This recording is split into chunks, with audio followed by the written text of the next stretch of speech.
Howdy guys, we are live again here. Mr. Rex is online. Oh dear, this one's a little goofy. I got two deals. I got the Facebook live stream and the YouTube live stream. We got a few different deals going on here we'd like to announce and talk about, and some updates on some ELR equipment and stuff like that. And so, and we'll take a little bit of questions for anyone who wants to do that as well.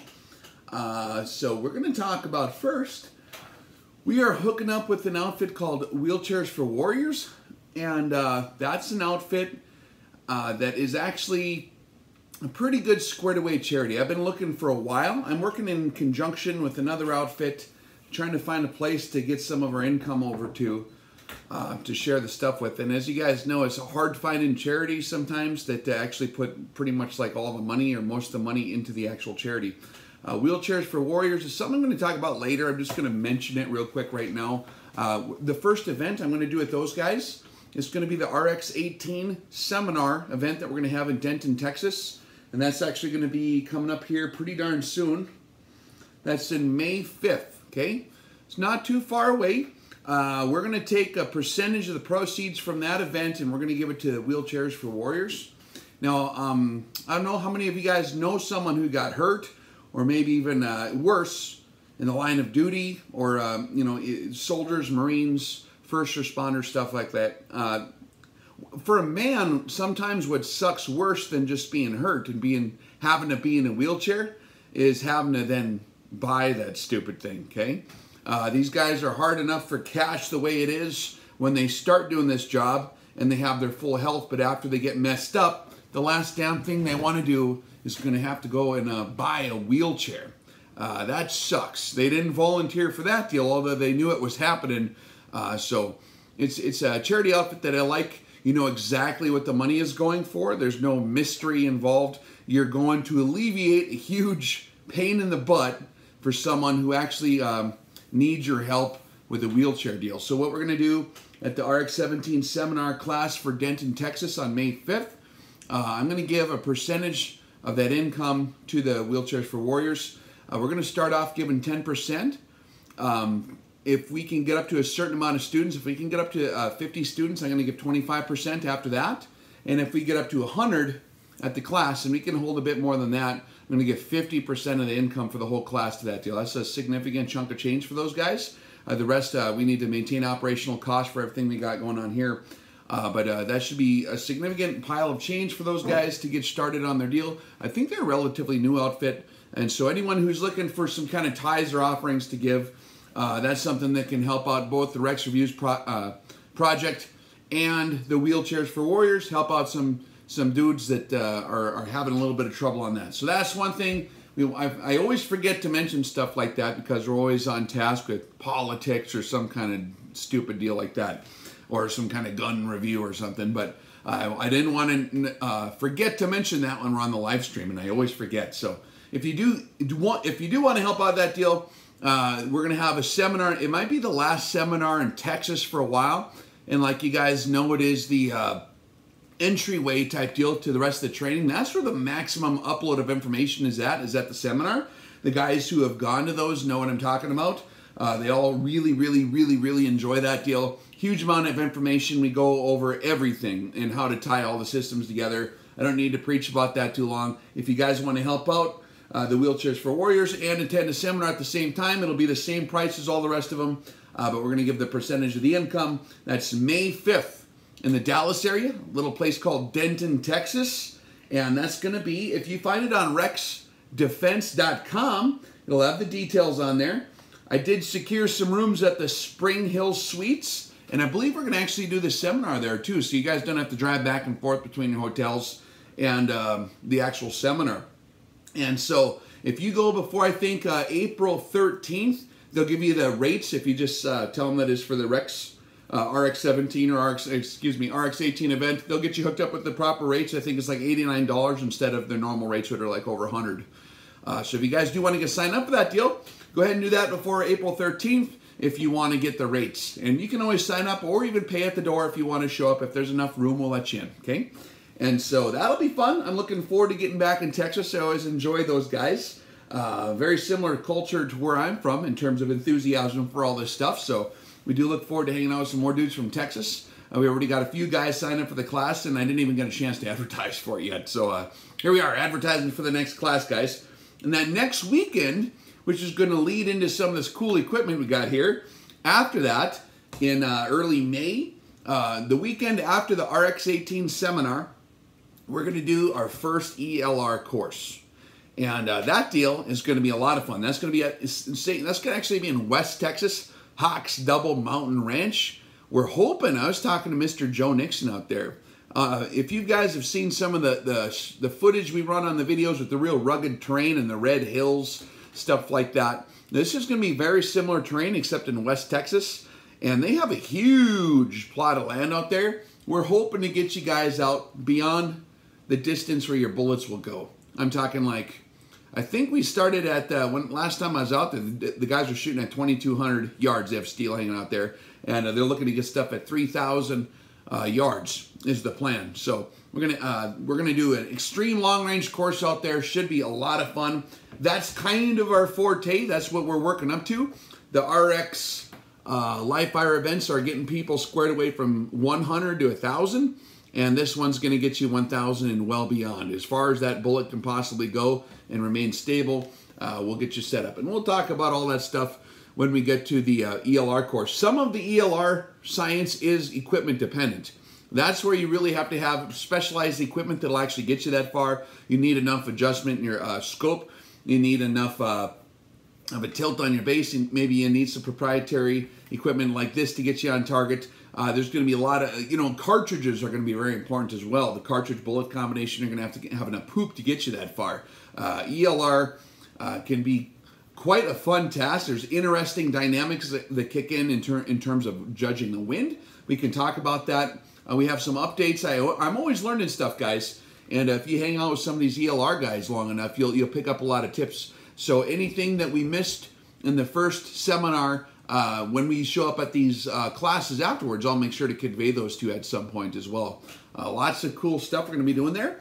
And so, the moment everyone has been waiting for, I'm sure, I had a million questions on some of this stuff here on the last few deals. So I'm going to go over some of the upgrades we had to our ELR setup, okay? And now, I'm not going to be selling any kind of rifles on here or giving any links to any rifles because, God forbid, YouTube would have a meltdown if they heard about that deal. But I am going to just show you my setup and kind of what we got going on. You guys are probably familiar with this rifle already for a long time. I'm trying to get it to where you can see it on the vertical deal on the Facebook page there too. Sorry, guys. We are also on YouTube live, and you can watch that in the full normal panoramic type deal, right? So this is our 7mm-300 Winchester Magnum. It's kind of a proprietary cartridge based on just standard 300 Winchester Magnum brass. You guys have seen me talk about that a few times, right? And there's actually quite a few of these rifles in existence now. Since we started talking about it and kind of showing it off, a lot of dudes have gotten into it. And one of the dudes that actually won the beer can challenge at one of our RX17 events in Texas drilled a beer can, and we only give these guys one shot to do it. Give them one round, and I think we give them 5 seconds. There's some kind of time limit where they have 5 seconds to engage a beer can at like 800 or 900 or 1,000 yards or however far we set it up at. And one of the gentlemen that was running this exact rifle just drilled that sucker dead center. So Gary, if you're out there, we love you, buddy. Good job. And he actually came out. One of his prizes was we hung out and drank coffee in my kitchen for like 3 or 4 days or something like that. I don't know if he considers that a prize, but it was a prize for me to be able to hang out with some guys a little longer than that. I was all held up from back surgery at that time anyway, so I needed company. So I appreciate you coming down, Gary. It was fun to hang out, man. And so this rifle it's a standard Remington 700 action at the moment, okay? And that's just a standard over-the-counter type deal. And we barreled it, and we think we got a 26-inch barrel on there. That's like a MTU contour, if I remember correctly. We got the APA Fat Bastard, they call it, muzzle brake. Now, I don't want to melt any snowflakes out there. It's not fat shaming anybody. That's the actual name of the brake, is the Fat Bastard.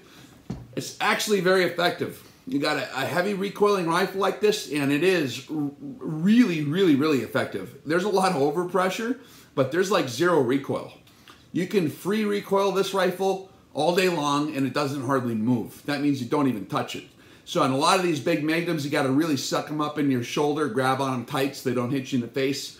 This thing takes all that out of there. Plus the weight of the rifle. I wanted it to be really heavy.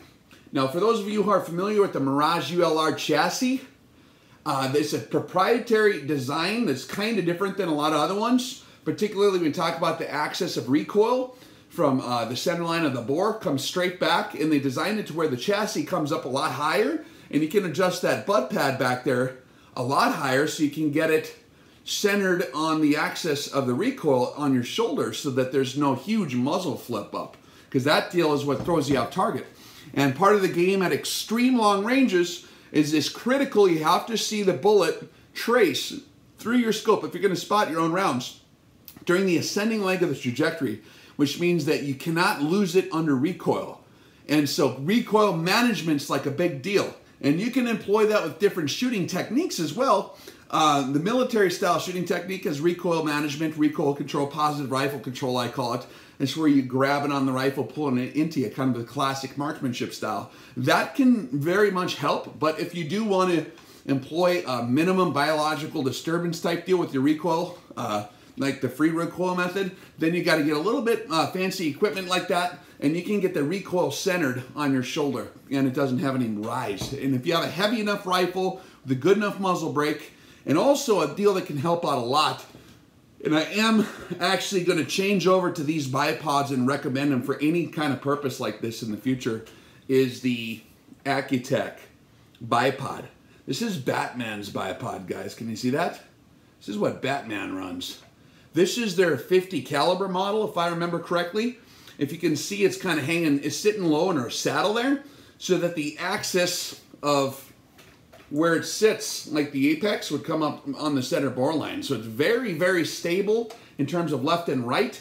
This sucker is already kind of a tall rifle. The way it's configured with this chassis is very tall. It likes to kind of tip over with a normal bipod. So this 50 caliber Accu is actually pretty nice. It does have a tensioner in front here so you can swivel it, but it's very, very freaking heavy duty, which is what I like about it. You also got these big, giant, awesome legs on there, and I don't know if you can see that, you guys. Let's try to make sure both of you guys can see it. And this is like really, really stout.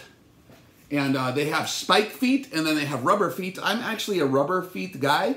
If you really wanted to manage the recoil, if you had spike feet on there and you dug it into the ground, that sucker is going nowhere, except it's going to dig in a little farther every time you shoot.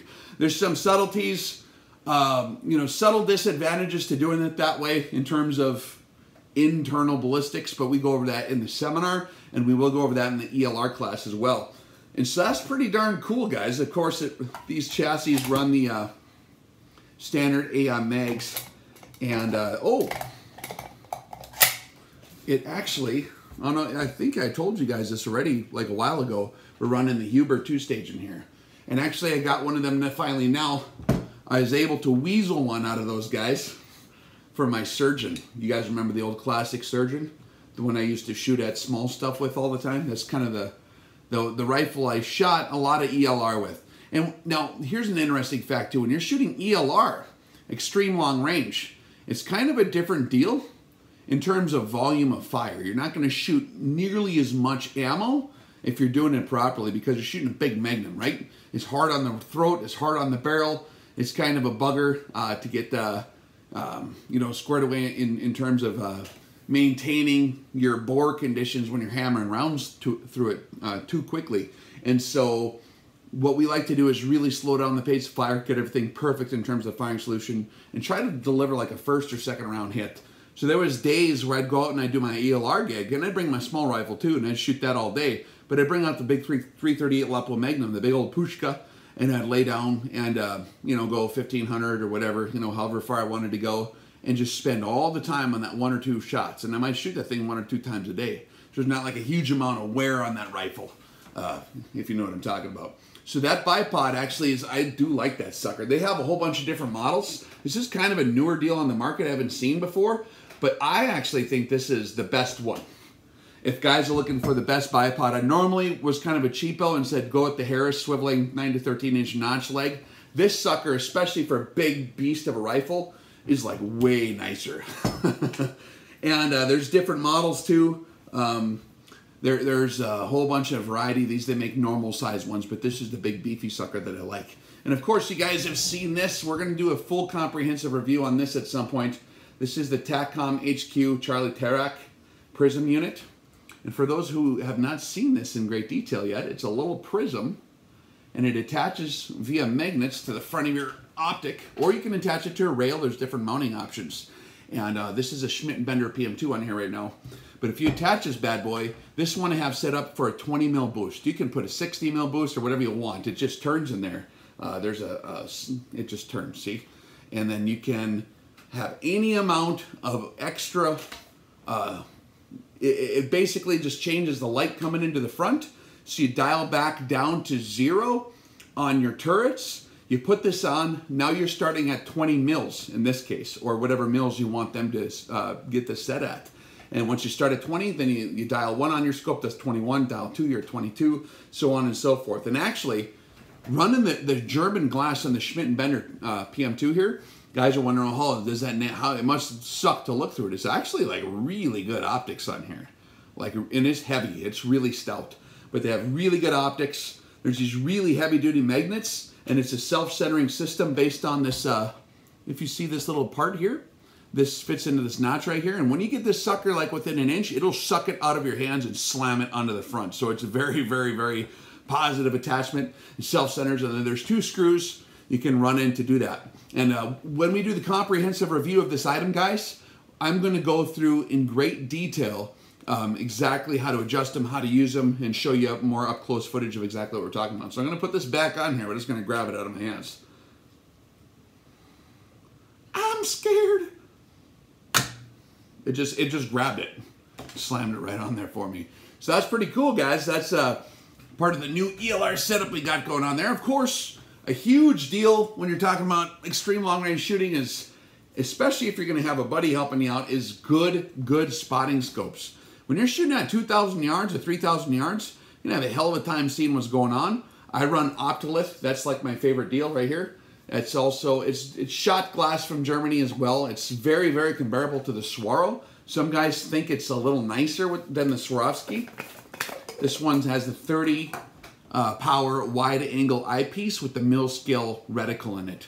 And that's a very, very nice wide field of view. Very good for picking up bullet trace, observing where the rifle fire is going. So for fire observation and fire correction for use of long range rifle shooting, this is my favorite choice in terms of spotting scopes. These are a little bit pricey, but they're really nice. They're actually totally worth the cash if you're going to get into this deal for serious. And so that class is coming up just a week after the RX18 special event in Denton, Texas. And the ELR class, like I said, will be in the beautifully scenic West Texas. I don't know if you call them Badlands or what you call that, but there's rolling hills. They look like little baby mountains out there, and it goes on forever. I think they got like over 20 sections of land. Who knows what a section of land is if you're not from out west. It's a huge amount of land. And so they can get out as far as they want to go. And Joe Nixon and his boys are going to be helping out. And my guys are going to get out there a little bit early, and we're going to get it all set up, and we're going to see how far we can go. It'll be fun. We'll get you guys some hits at like 2,000 yards. I think that shouldn't be too hard to do if you got the proper setup. 3,000 might be a little more difficult, but you can probably do that too. So I am looking forward to that, because that's a whole nother strategy system. And it's kind of the same in a lot of, a lot of the methodology that goes into making things happen. We're going to go over some details in the future here and exactly what you're going to need to do in terms of ballistics. There's a lot of different routes you can go on that. There's a few that I strongly recommend, but we'll go over that in some future videos before you guys who are already signed up for the ELR class. We'll get you squared away on that, because there's some stuff you're going to have to know ahead of time to get it done properly. So, who's coming to the Denton, Texas class deal? I'll probably be there. And that's just our first one. I'm actually going to work with those guys, those wheelchairs for warriors, a little more in the future. I'd like to get something set up in the Houston area, maybe sometime, I don't know, next year or something. We'll see how the world goes. It's all contingent on what happens in the world, right? But for sure, this next one is going to be pretty awesome for them guys. The more of you that show up, the more they'll get helped out. Like I said, we'll do 10% if we have our the people roll in, and then after we get 50 people there, we'll do 25%. And if we get 100 guys to show up for the class, which is a pretty good class size, we'll do 50% of whatever we take in for those guys. So that'll be cool.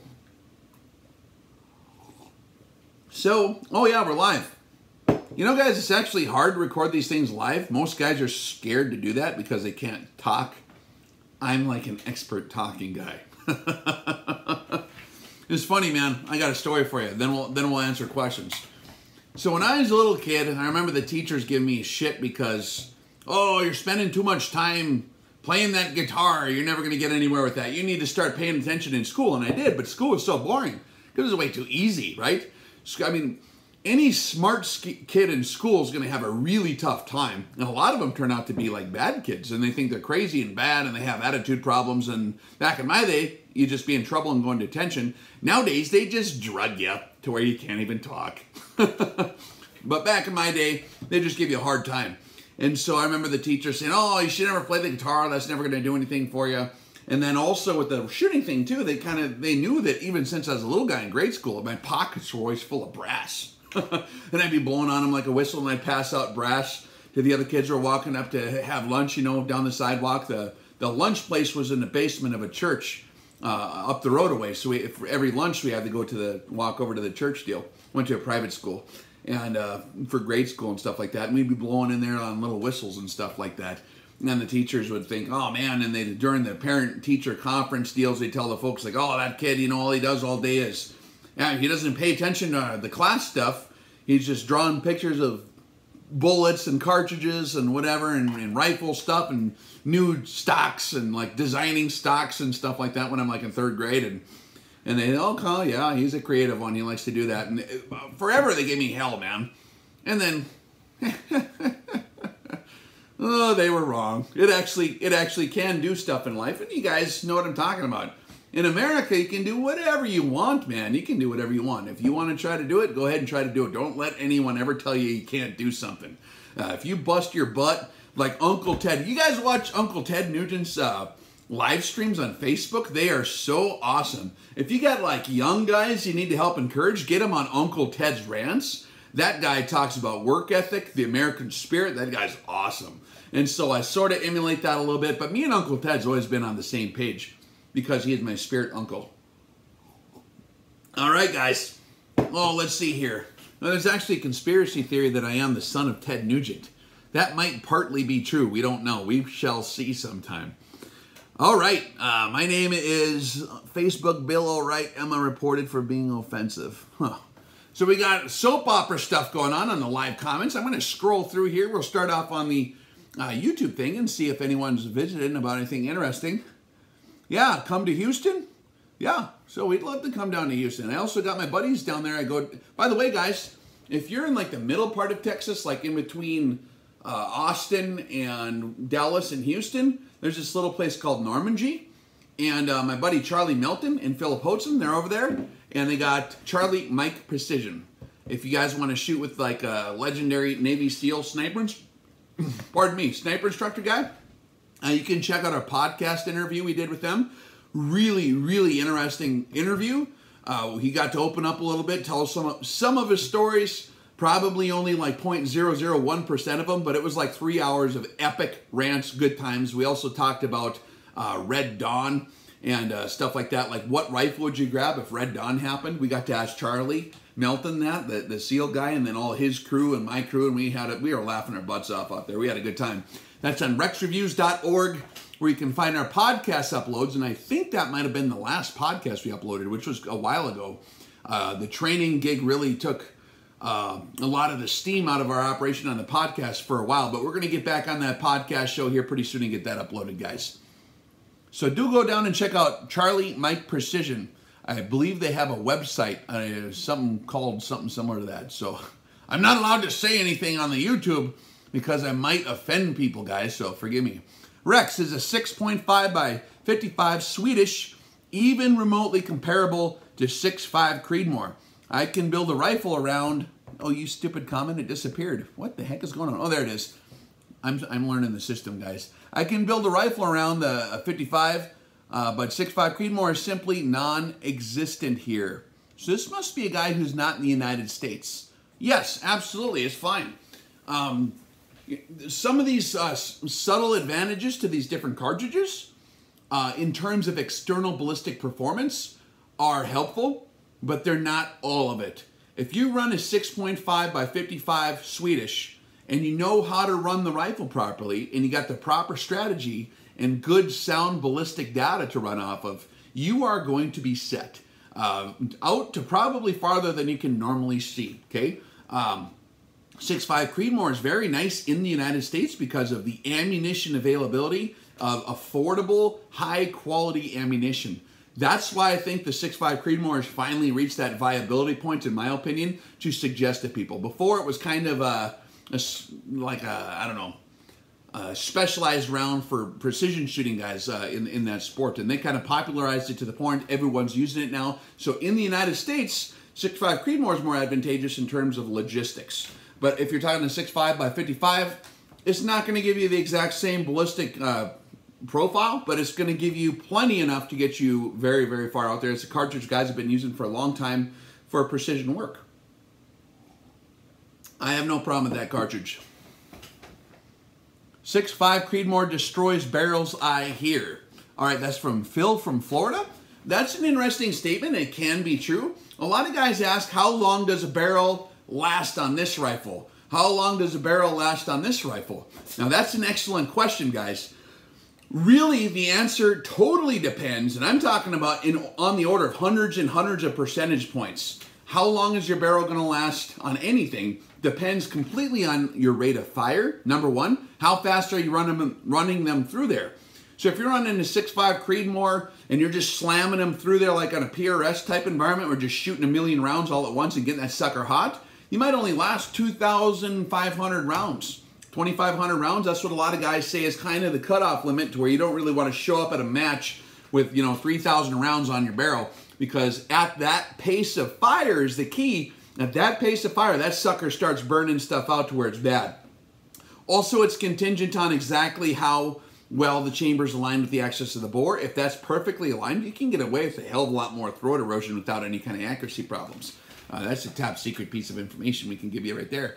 Also, when you're talking about round count, how stout are those loads? Like, how heavy are they loaded? And I can't talk about manufacturing ammunition anymore, because that's now also against YouTube standards. Anything we're loading, guys, we're going to have to kill them on the videos. They're going to have to get rid of them. So if you guys wanted to ever watch the reloading portion of Sniper 101, probably better watch it before I get to the thing and notice that it's been removed.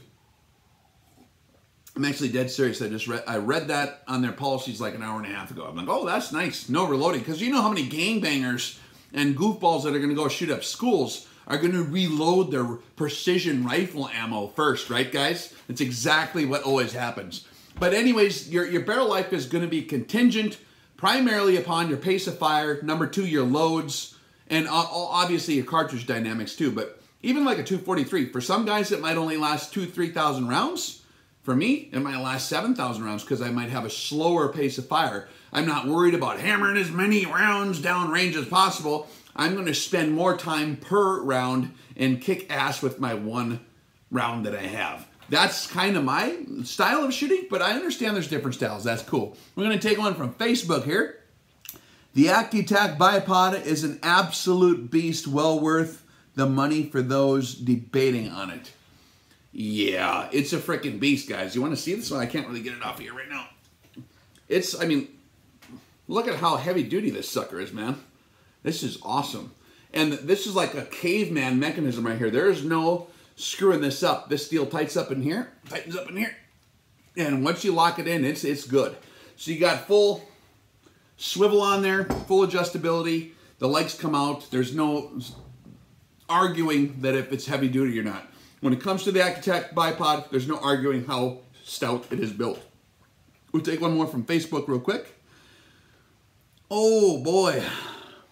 Hey guys, Tony Zelo, Lee Brockmeyer, Jared, how you guys doing? Lots of guys on there. It's kind of neat. I'm glad, you know, are you guys glad I started the Facebook deal? I was like forced into that by my media crew, and I did not want to do it at all. It's like diving into a swimming pool full of tarantulas, in my opinion. I don't like it.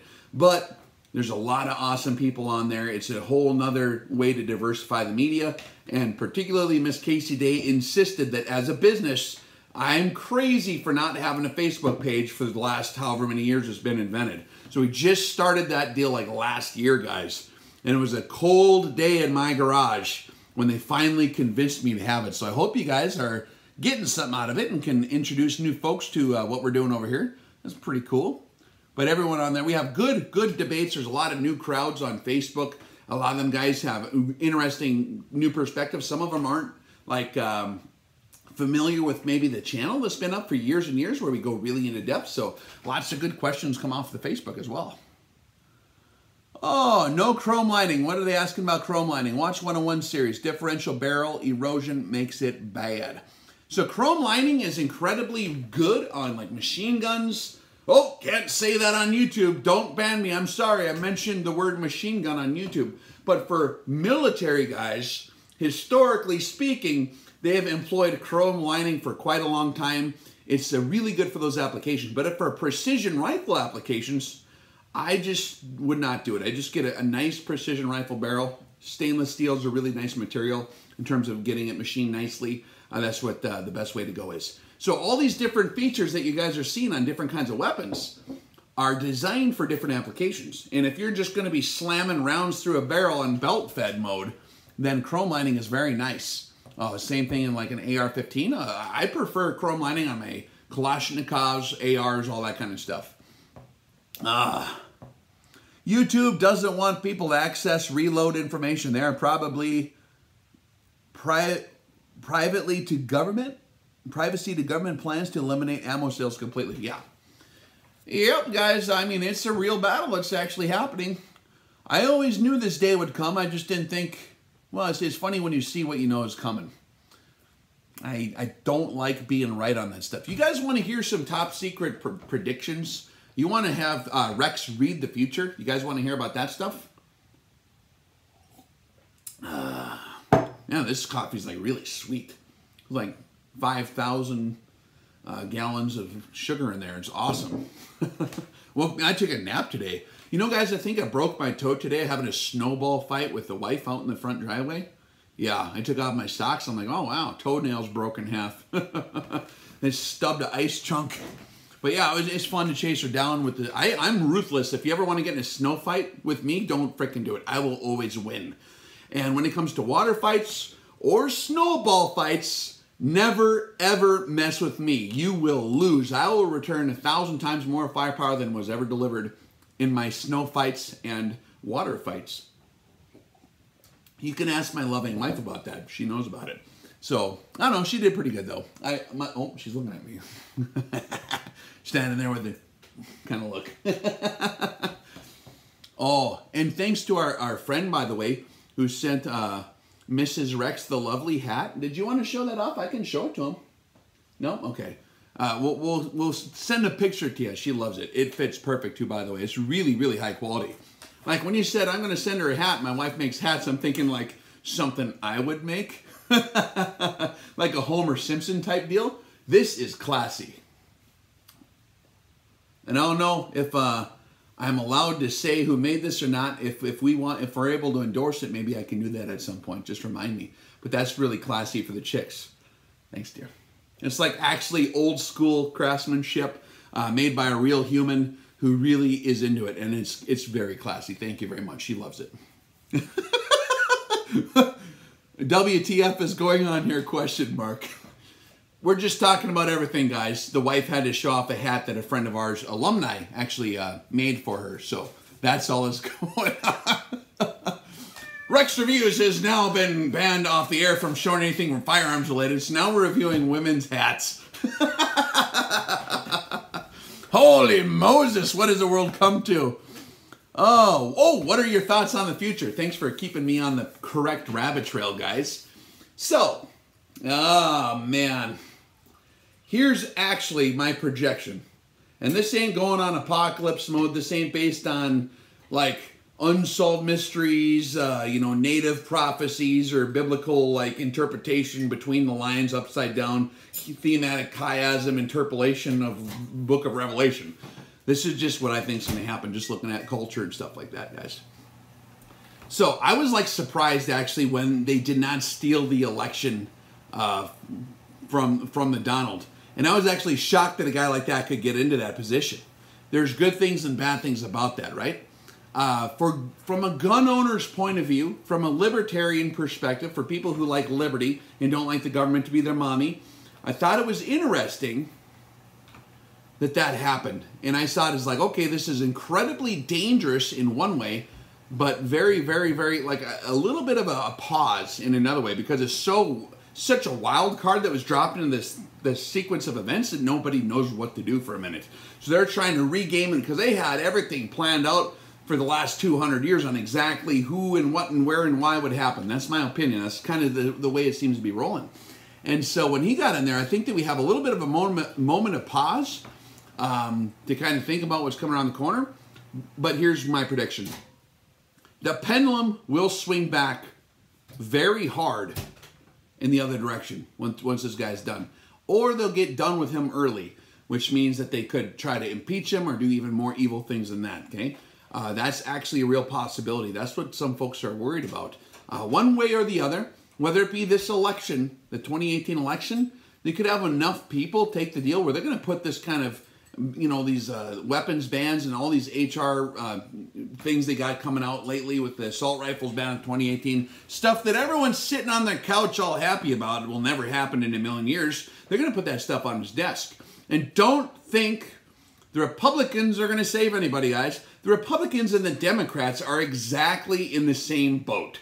They wear different colors. One wears blue, one wears red. They're both tyrants in different colors. They preach different doctrines, but they have exactly the same policies on all the crucial matters for what's really their agenda.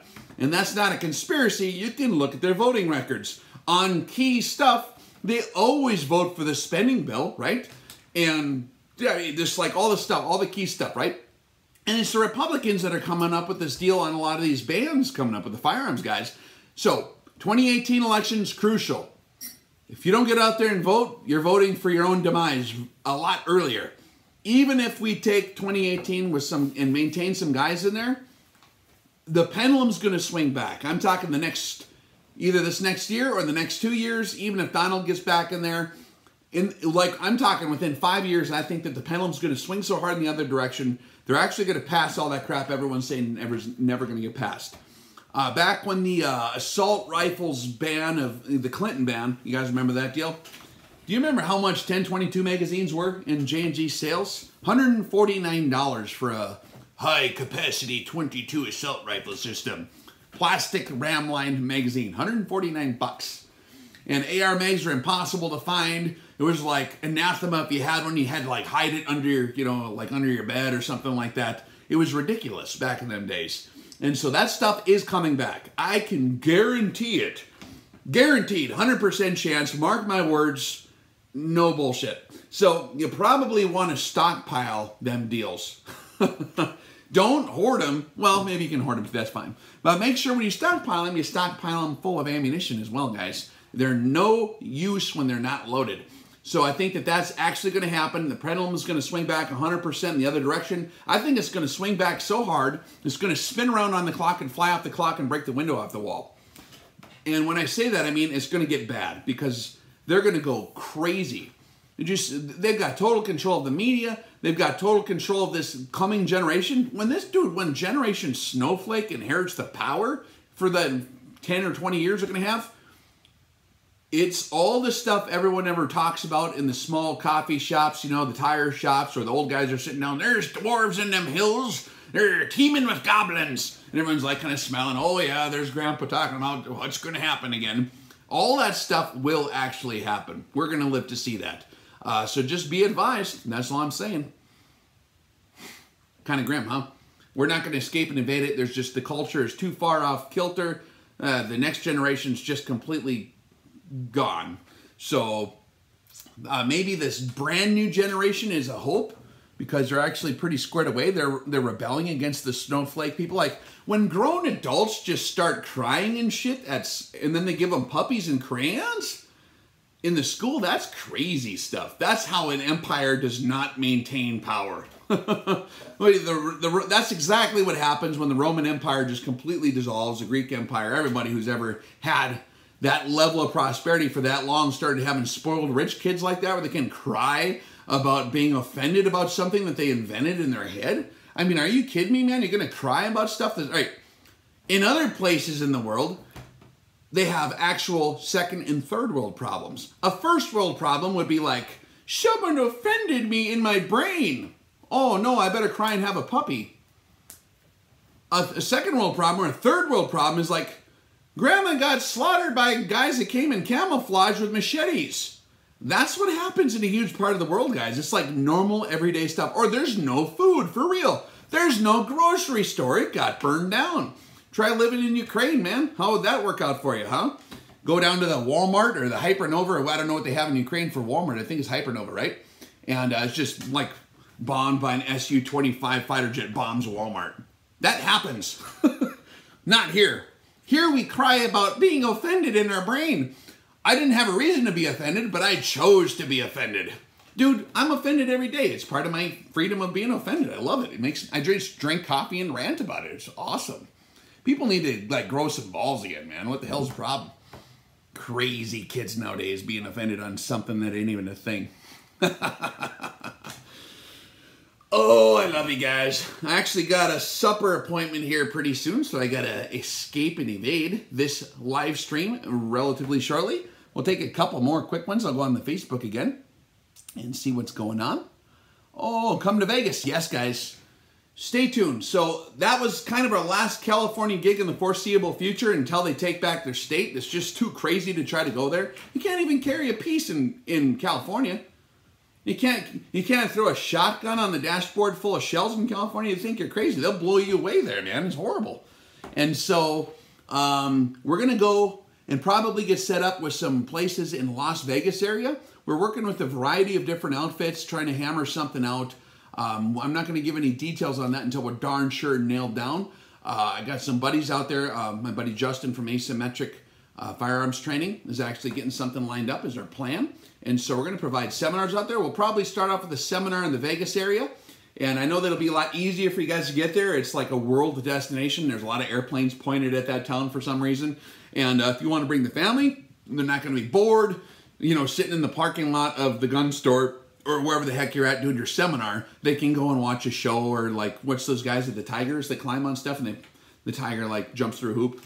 Yeah, I heard they do that in Vegas. So that's going to be our plan. So yes, we will try to get to Vegas. I'll announce that as soon as I can start putting them on the computer. All I have to do is make a phone call and say, hey guys, I'm reserving this room. And then we got seminars set up. Setting up a live fire range is going to be a little more tricky than that, but we'll get one squared away. It'll be fun. Let's do another one on YouTube. Everyone should watch Winter on Fire, Ukraine's fight for freedom to understand the weird stuff governments do with their citizens to retain power. I'm not taking sides on that one. I don't live there, and I don't know the full story, but I do know that wars generally suck for everybody who lives where it's happening, okay? So I'm hugely empathetic to people who are in the middle of the rubble right now. In the wintertime, when there's a freaking hole through your roof because it's cement slab from the building next door hit your roof, guys, that sucks. And so maybe people should quit having wars all the time. I'm like an anti-war guy. If we can at all make that happen, that'd be great. I think the people should just, get along, man. I'm a hippie at heart. Minnesota seminar. Never thought about that. We could try to get over to Ice Cube Land, Minnesota. Yeah, that might be fun. We'll have to look at venues.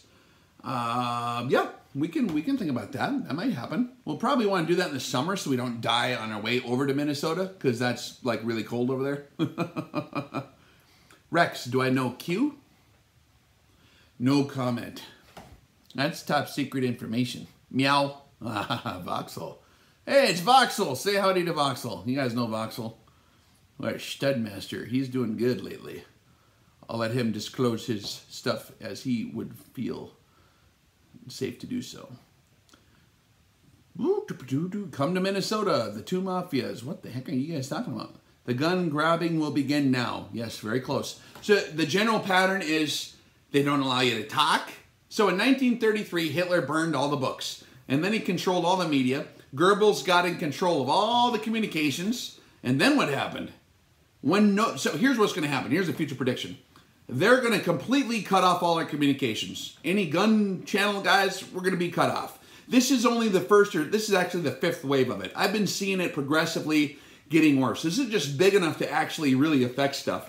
They're going to continue to pinch down until where there's no more voice left. Once the First Amendment is gone on the gun issue, they will have, like they had back in the old days, their television set pointed at your face. Everyone will watch that, and that's all they're going to hear. They will single-handedly, the media, and pinching down on our communications will adjust a hell of a lot more people to their side of the argument. That's how they did it in Germany with the National Socialists back in the 30s.